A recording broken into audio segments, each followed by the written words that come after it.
19절에 안식 후 첫날 저녁 때에 제자들이 유대인들을 두려워하여 모인 곳에 문들을 닫았더니 예수께서 오사 가운데 서서 이르시되 너희에게 평강이 있을지어다 이렇게 말씀합니다.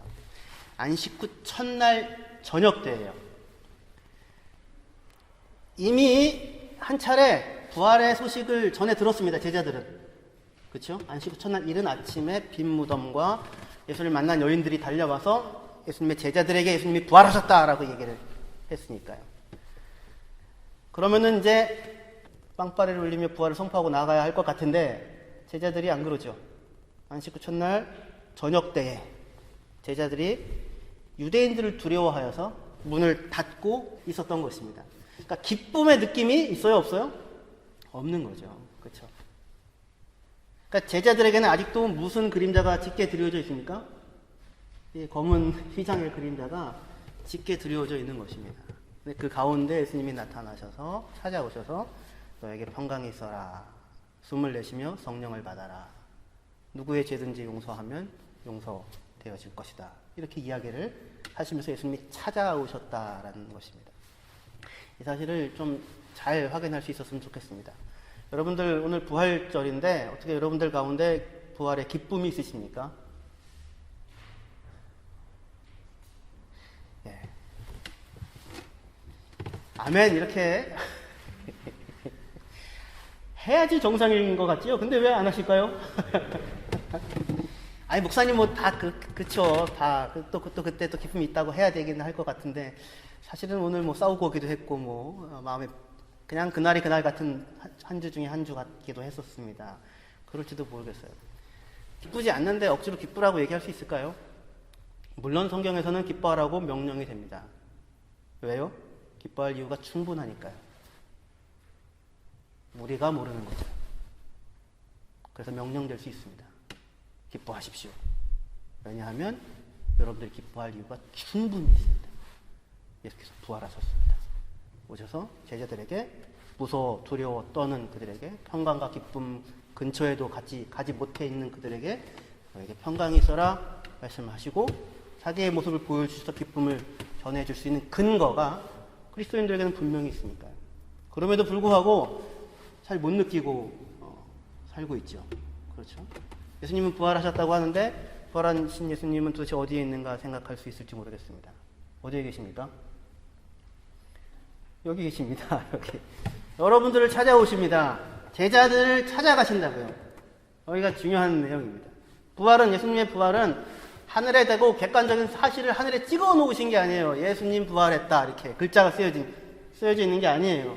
그렇게 부활이 나타났던 게 아니라 물론 부활은 객관적인 사실이고 역사적 사실이지만 그 예수님이 부활했다는 사실이 세상에 드러나고 알려졌던 건 어떤 방식이었어요? 예수님이 제자들에게 두려워하는 제자들에게 무서워하는 제자들에게 찾아가셔서 자신을 보이시고 평강을 주시고 기쁨을 회복시켜 주시고 마음의 상처를 어루만져 주시고 그들에게 성경을 풀어 말씀을 가르쳐 주시고 그래서 되어진 일이 무엇인지를 스스로 확인하고 알게 하여 주시고 도망가고 다 도망가서 마음에 어떠한 예수님을 만날 그런 무슨 면목도 없는 사람들을 다시 붙잡아서 마음을 새롭게 하여 주시고 당신의 사랑 가운데 다시 신뢰를 사랑을 회복하여 주시고 관계 가운데 다시 세워주시고 사명을 다시 확인시켜 주시고 그리고는 사도로 보내시는 그러한 과정을 통하여 제자들이 부활의 증인이 되는 것입니다. 할렐루야. 이 사실이 굉장히 중요합니다. 부활이 그렇게 전해지고 알려졌다는 것. 그러니까 예수님께서 부활하셔서 제자들을 하나하나 찾아가십니다. 그것이 오늘 부활절을 맞아서 우리가 새겨야 할 중요한 부활의 모습이에요. 교리를 외우라는 얘기가 아닙니다. 부활했다, 살아나셨다, 기뻐해야지. 이제는 죽어도 안 죽어. 그런 형태로 주어지지 않았어요. 그런 문맥 가운데 부활이 일어나지 않았다고요. 부활은 분명히 온 세상 가운데 선포되었고 알려졌습니다. 그렇죠? 그죠? 지금 다 오스턴이니까. 크리스마스랑 부활절은 그래도 예수를 믿건 안 믿건 전 세계가 다 알잖아요. 부활했다는 것으로 기념하고 예수님이 태어나셨다는 것으로 기념하고 있으니까 전 세계에 알려진 거죠. 근데 어떻게 알려졌습니까? 부활의 사실을 던져준 게 아니라 부활한 예수님이 친히 한 사람 한 사람 제자들에게 하나하나 찾아가 그들을 다시 돌이켜 세우고 예수의 부활이 그들의 삶을 뒤바꾸고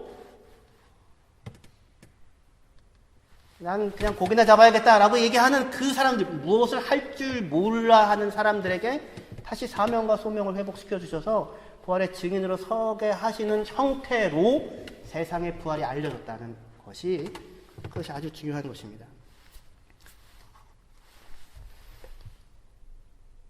부활은 역사적 사실이지만 그러나 예수님의 부활은 부활이라는 사실을 예수님은 제자들에게 던져 놓으셨던 것이 아니라 찾아가 만나주시고 위로하시고 신뢰와 사랑을 회복하여 주시고 소명을 새롭게 하여 주시고 자기와의 인격적인 관계 속에 그들을 다시 세워주시고 그렇게 하여서 그들이 부활을 증언하는 증인이 된 것입니다. 그런데 부활의 이 증인이라고 하는 것은 단지 누군가가 살아났다라고 하는 것을 목격했기 때문에 부활의 증인이라는 뜻은 아닙니다. 그러니까 그게 중요해요. 예수가 부활했다고 하는 것이 제자들이 부활의 증인이잖아요. 그죠? 근데 죽은 자가 살아났다, 이게 사실이다, 이걸 목격했다로 증인인 것은 아닌 거예요. 죽은 나사로가 살아났잖아요. 예수님이 살리셨죠. 그러면은 죽은 나사로가 살아난 것을 많은 사람들이 봤죠. 그럼 그것을 본 사람들이 부활의 증인입니까? 다들 부활의 증인이 되었어요? 아니죠. 오히려 유대인들과 당국자들은 예수를 죽여야겠구나라고 생각을 하게 되죠. 그렇죠. 그러니까 다만 부활이라고 하는 것은 어떤 객관적 사실, 죽은 자가 살아났다, 이제 죽음이 극복되었다라고 하는 어떤 그런 선언적인 얘기를 하는 형태가 아니라 그것이 절망한 제자들에게 찾아가 예수님께서 다른 누군가가 아니라 나사로가 아니라 예수님이 십자가에 죽은 그 예수님이 다시 살아나 제자들에게 찾아가 제자들을 다시 회복하고 세워 부활의 증인으로 세웠다라고 하는 것, 그 안에 부활의 부활됨이 있는 겁니다. 그러니까 부활의 증인이란 단지 죽은 누군가의 살아남을 목격한 사람이라는 뜻이 아니라 십자가에 죽은 그분이, 그 예수가 메시아고, 메시아는 그렇게 고난을 받고 죽을 뿐만 아니라 다시 살아나야 한다는 사실을 성경을 통해 이해하고 깨닫고 납득한 사람, 그 사람들이 부활의 증인인 거예요. 그래서 제자들만이 증인일 수 있는 것이고 교회가 예수의 부활의 증인일 수 있는 겁니다. 무슨 얘기인지 아직 잘 모르시겠죠? 그 얘기를 좀 설명을 좀 하려고 해요. 오늘 두 가지 내용이 되게 중요한 겁니다. 오늘 설교에서. 첫 번째는 부활의 사실은 무슨 이렇게 공적인 공포나 선언을 통하여서 전해진 게 아니라 온 세계에 알려졌음에도 불구하고 그게 아니고 제자들에게 찾아가 제자들에게 부활을 알려주시고 제자들을 부활의 증인으로 삼아 그들을 통하여 온 세계에 알려지게 되었다. 그게 첫 번째 중요한 내용이고, 두 번째 중요한 내용은 왜 제자들만이 그 부활의 증인이 되어질 수 있냐면 부활이란 다만 죽은 자가 살아났다는 얘기가 아니기 때문입니다. 의미가 있는 겁니다. 그게 뭘 뜻하는가? 그것이 무엇을 뜻하는가를 말씀을 통하여, 성경을 통하여 올바로 이해한 사람들, 다시 얘기해서 제자들, 교회, 그들을 통하여 증거되어지는 것, 그것이 부활이기 때문입니다. 저희 할머니도요, 예전에 그런 얘기 들었거든요. 사실인지 아닌지 전설 따라 삼천리 같은 얘기긴 하지만 돌아가셨다가 다시 살아나셨답니다. 이틀인가 뭐 이렇게 어디 초가집 같은 데 있는데 여기는 자네가 올 집이 아니요 그래가지고 다시 돌아오셔서 살아나셨다는 이런 얘기들도 여러분들 들어보셨죠? 그죠? 그럼 부활의 증인인가요? 무엇인지, 이 내용이 무엇인지를 잘 생각해 보아야 할 것입니다. 예수님의 부활은 당대 사람들 모두에게 기쁨의 소식이 되었습니까? 아니었죠. 그렇죠. 제자들에게만 기쁨의 소식이었죠. 아니, 제자들에게도 처음에는 그것은 기쁨의 소식이 아니었습니다. 이게 뭔가라고 하는 것이었다고요. 기쁨이 되려면 한참을 지나가야 하는 겁니다. 물론 그 사랑하던 스승인 또는 메시아라고 믿었던 예수가 살아났다는 사실, 영이 아니라 진짜구나. 당연히 기쁨을 만들긴 하겠지만 기쁨의 내용을 채워가는 것은 훨씬 더 많은 시간이 필요했었던 것입니다. 예수님의 부활은 당대 모든 사람들에게 기쁨의 소식이 되었던 것이 아니었어요. 예수님이 부활했다는 사실은 오히려 사도행전에 따르면 사람들의 마음을 찢고 고통스럽게 하는 일이었습니다. 베드로가 그 오순절 때 성령 강림이 임하고 설교를 하지 않습니까? 너희가 십자가에 죽은 그를 하나님께서 살리셨느니라. 하나님께서 예수를 다시 살리셨느니라. 기뻐하고 즐거워하세가 안 되죠. 왜요? 너희가 십자가에 죽인 그를. 그러니까 마음을 찢으며 치며 가로되 오라 우리가 어찌할꼬. 너희가 회개하고 예수의 이름으로 세례를 받아라. 그죠? 예수가 부활했다고 하는 사실이 모두에게 기쁜 소식이 될 수 없었어요. 누군가에게는 절대로 일어나서는 안 되는 일이기도 했어요. 부활했다고 하는 사실만으로 모든 게 설명되어지는 것이 아니라는 거예요. 지금 제 얘기는 계속. 당장에 예수님을 십자가에 못 박게 한 주모자였던 대제사장들과 백성의 장로들, 또 본디오 빌라도 등에게 부활은 일어나서는 안 되는 일이죠. 일어나서는 안 되는 일이니까 일어날 수 없는 일인 거죠. 그래서 일어나지 않게 해야만 하는 일이었던 거죠.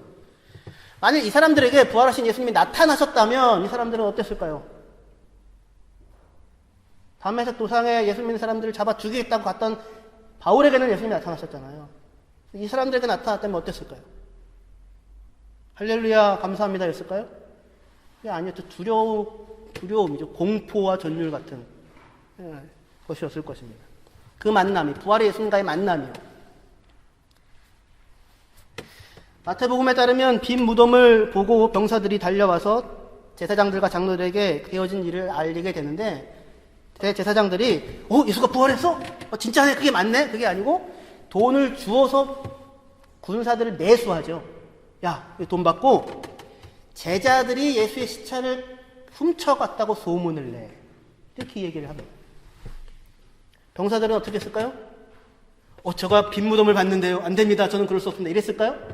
그렇지 않았습니다. 병사들에게는 그것보다 뭐가 더 중요했어요? 푸짐하게 생겼네요. 푸짐하게 생겼네. 거액이 돈이었을 겁니다. 중요한 사안이니까. 입을 완전히 막아야 되니까. 그렇죠? 돈을 받고는 소문을 퍼뜨렸을 것입니다. 증인이에요? 부활의 증인일 수 없는 거죠. 그러니까 예수님이 살아났다고 하늘에 쓰고 예수님이 살아나서 온 도시를 돌아다녀도 아무도 못 알아봤을 것이고 그리고 그것이 사람들에게 기쁨의 소식이 되어지도 않았을 거예요. 그건 언제나 그렇죠. 예수님께서 공생애 가운데 많은 기적들과 이적을 일으켰잖아요. 그죠? 나사로를 살렸잖아요. 그러나 누구만 예수를 믿고 그 사실을 이해합니까? 제자들만 예수를 믿습니다. 다른 사람들은 예수를 죽이려고 하죠. 항상 그런 거예요. 항상.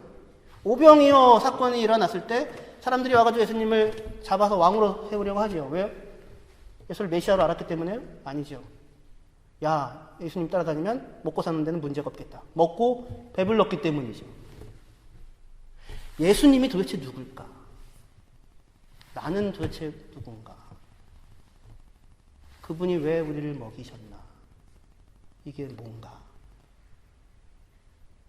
이렇게 해서 예수와 관계를 생각하고 예수의 정체에 대해 생각하고 나는 누구인가 생각하고 그럼 나는 어떻게 살아야 하지라고 생각하게 되면 제자의 길에 들어서게 되는 걸 거예요.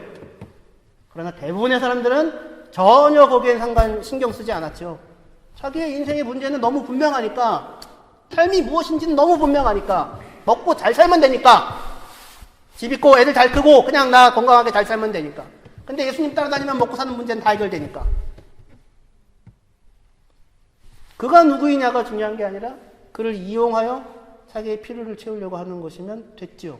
수많은 기적과 이적들이 나타났음에도 불구하고 예수님이 온 천지에 자기의 부활을 안 나타내고 비밀하게 이 사람들에게만 나타낸 게 아니라 무슨 은밀하게 그게 아니라 오직 이 방법을 통하여서만 예수의 부활이 무엇인지가 비로소 유의미하게 온 땅 가운데 전파되어 줄 수 있는 그런 유일한 방법이 제자들에게 나타나시고 제자들에게 찾아가셨다는 것입니다. 여러분들에게 묻고 싶습니다. 부활하신 예수님께서 여러분들에게 찾아오신다면 오늘 밤에 찾아오십니다. 네, 오늘 안식 후 첫날입니다. 오늘 그렇죠? 저녁 때 조금 지나면 저녁인데요. 밥 먹을 때 예수님이 찾아오신다면 여러분들은 어떻게 맞아들일까요? 이 만남을 기쁨과 평화와 소망의 만남이 될까요? 아니면 공포와 두려움의 소식이 될까요? 아니면 예수님이 부활했는지 안 했는지는 별로 중요하지 않습니다. 저기 목사님, 저는 그냥 지금 내 코가 석장입니다.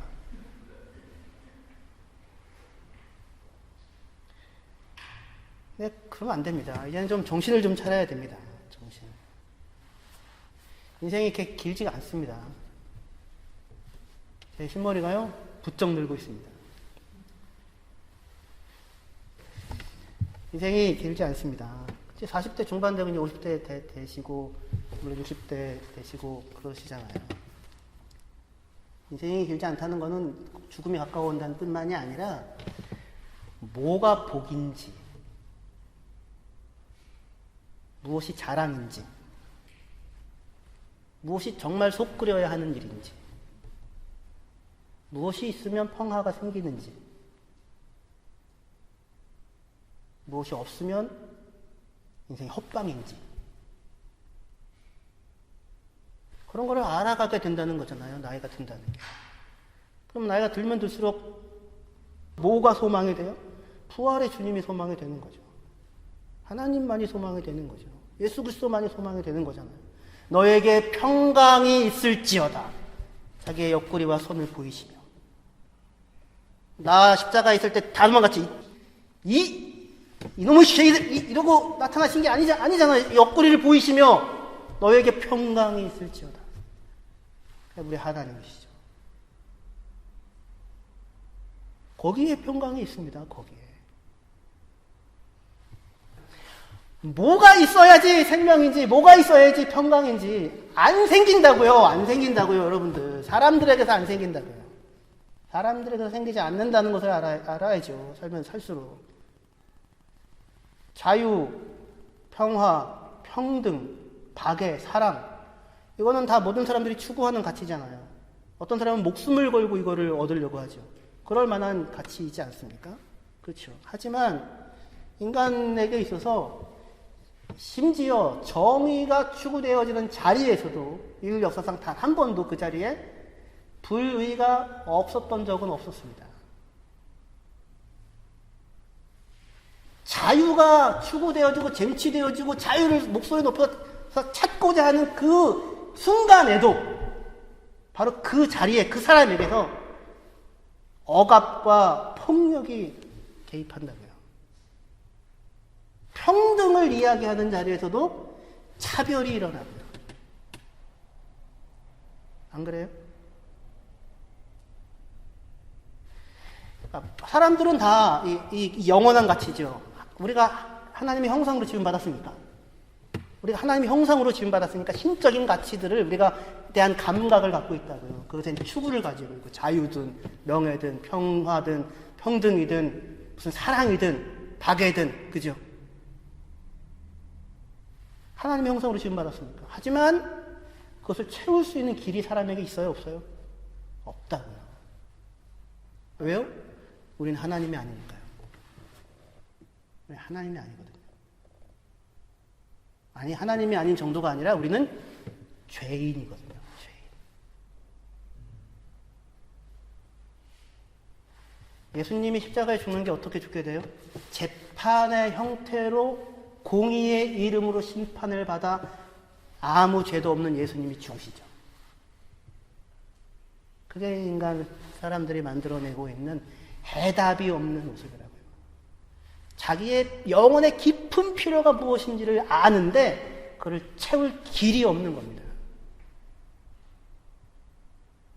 그게 있어야 평화가 생기고, 그게 채워져야 자유가 생기고, 그게 채워져야 감사가 생기고, 그게 채워져야 만족이 생기고, 그게 채워져야 기쁨이 생기는 것인데, 근데 그걸 채워낼 수 있는 방법이 없는 사람이 항상 자기를 중심으로 돈다. 자기를 중심으로 정의를 얘기하고, 자기를 중심으로 옳음을 얘기하고, 자기를 중심으로 박애를 얘기를 한다고요.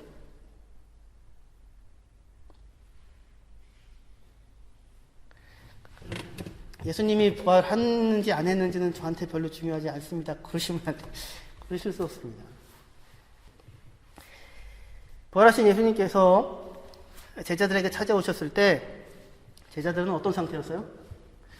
불안하고 두려워하고 당혹스러워하고 있었습니다. 네. 일단은 자기에게 실망하지 않았겠어요? 예수님 모른다고 다 도망해버렸으니까. 그죠? 무엇보다도 가장 큰 중요한 건 뭐냐면요. 예수님에게 일어난 그 일 때문에 혼란스러워 한다는 겁니다. 이 일어난 사건이 도대체 뭔가, 어떻게 이걸 이해하고 받아들여야 되나. 십자가에 죽어버린 엊그제, 이걸 어떻게 이해해야 할지가 곤혹스러운 거예요. 그러니까 예수님이 죽었을 때 가장 혼란스러워했을 사람들이 누구였습니까? 제자들이었다고요, 제자들. 가장 혼란스럽고 가장 당혹스러워했습니다. 왜냐하면 그분을 의지하고 따랐으니까요. 메시아로 믿고 의지하고 따랐으니까요.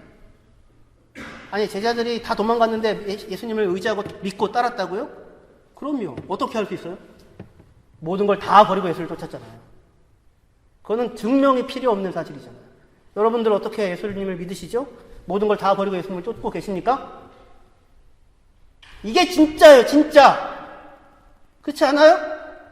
이게 진짜라고요. 무슨 설명이 필요 없는 얘기잖아요.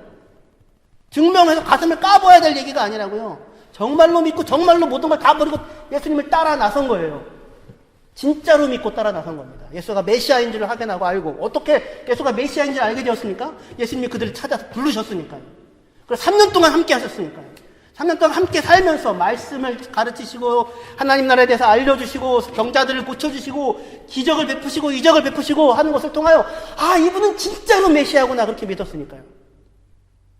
그래서 다 버리고 정말로 예수를 또 쫓았던 겁니다. 베드로가 그렇게 얘기하잖아요. 우리는 다 버리고 예수를 쫓았는데요. 우리는 무엇을 얻을까요?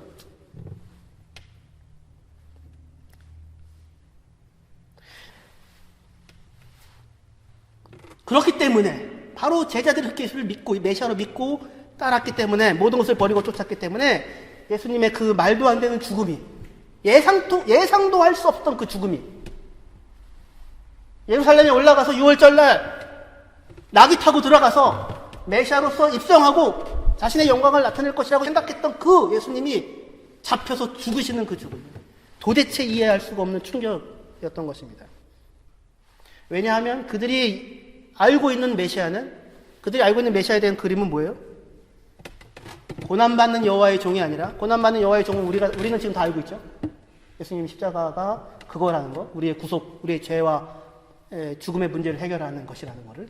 하지만 당대 누구도 그걸 알지 못했다고요. 제자들은 메시아라고 분명히 믿었는데 어떤 메시아라고 생각했냐면 다윗의 자손이여 이렇게 믿었거든요. 다윗의 자손이여 우리를 불쌍히 여기소서. 다시 얘기해서 왕권을 가지고 통치할 왕으로 그 메시아로 이해하고 예수를 또 쫓았다고요. 그러니까 그들 중 누구도 메시아로서 예수가 십자가에 죽을 것이라고는 상상을 할 수도 없었던 것입니다. 어떤 사람들은 이렇게 얘기를 해요. 실제로 예수님이 부활하지는 않았지만 제자들이 가만히 잘 생각을 해보니 예수님이 부활하면 너무나도 좋을 것 같아서 나와가지고 예수님이 부활하셨습니다 라고 이야기를, 제자들의 예수의 부활에 대한 열망이 부활의 사실을 만들었다고 이야기하는 학자들이 있어요. 하지만 이런 생각은 역사의 앞뒤 순서를 완전 뒤바꿔 놓는 것입니다. 왜냐하면 제자들은 예수님에게 일어난 사건을 도대체 설명할 수도 이해할 수도 없었거든요. 제자들은 메시아라고 분명히 믿었는데 십자가에 죽는, 고난받아 죽는 그런 메시아는 상상도 할 수 없었다고, 설명이 불가능한 거예요. 그러니까 예수가 죽은 그 일을 이해할 수 없어서 혼란스럽고 당혹스러워하고 있는 사람들이기 때문에 부활을 열망할 수도 없는 겁니다. 제자들은 예수님이 잡히시던 날까지도 뭘 하고 서로 싸웠어요? 누가 크냐 하고 싸우고 있었다고요. 세베대의 아들들의 어머니가 와가지고는 예수님한테 얘기하잖아요. 예수님 잡히시는 그날에 주의 나라에 우리 두 아들 야고보와 요한 좌우편에 앉혀주세요.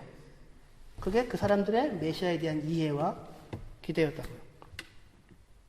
그러니까 제자들은 메시아의 잡힘과 죽음을 설명할 수 있는 어떤 모델도 생각의 사고의 방식도 갖고 있지 않았어요.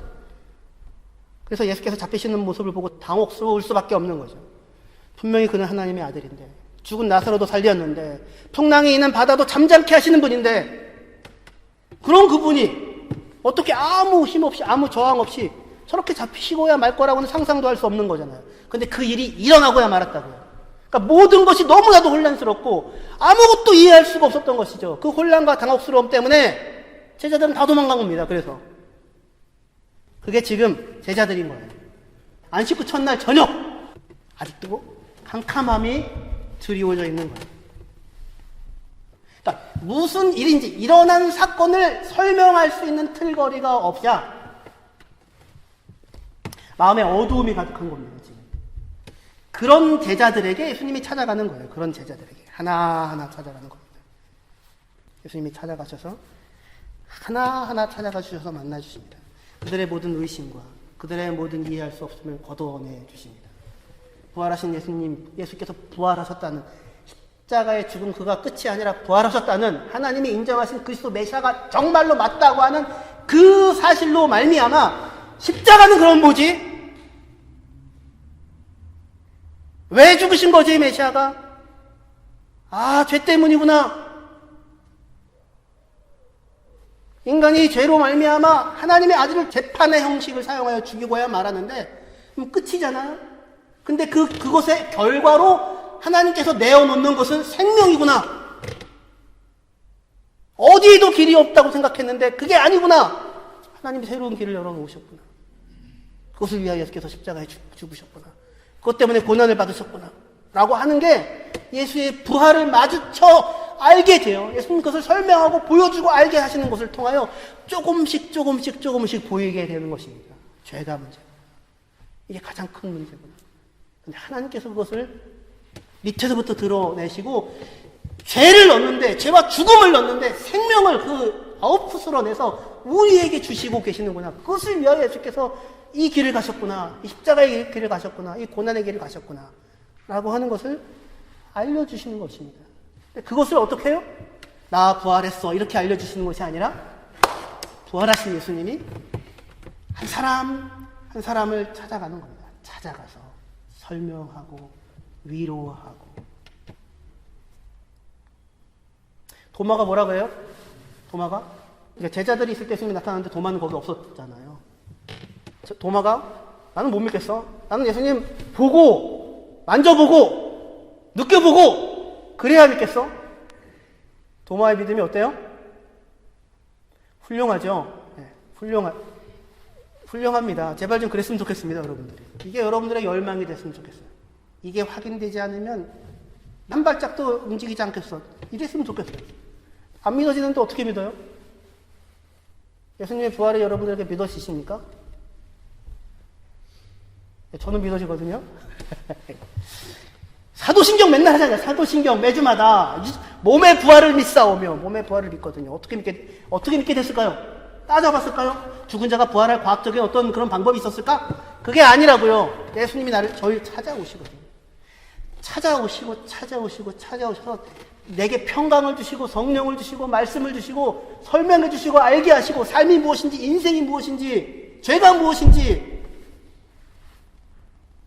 끊임없이 찾아와 알게 하시는 것으로 자신의 부활을 확인시키신다고요. 그것을 아는 자로 살게 하시는 거라고요.